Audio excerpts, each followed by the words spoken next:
What is the slippery slope argument in new ethical regulations?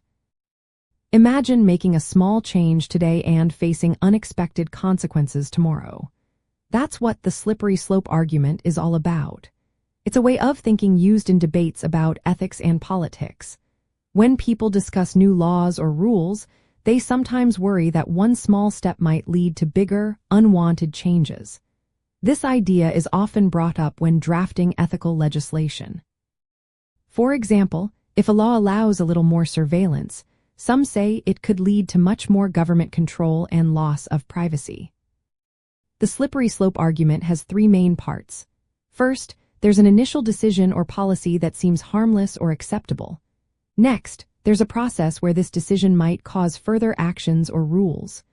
Finally, there's a final outcome that is seen as undesirable or harmful. Think of it like a row of dominoes falling. One small push might cause a chain reaction, knocking over many dominoes that lead to a bad result. In public policy, this argument is often used to warn against certain regulations. For example, if a law legalizes assisted suicide, some argue it could eventually lead to broader acceptance of euthanasia, which they believe is morally wrong. The concern is that once a line is crossed, it's hard to control what happens next.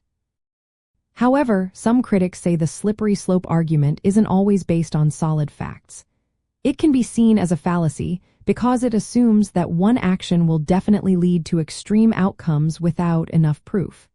Still, it's a powerful tool in discussions because it makes policymakers think about the long-term effects of their decisions.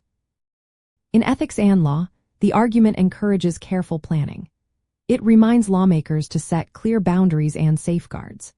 This way, they can avoid unintended results that might slide into territory that conflicts with moral principles or societal values.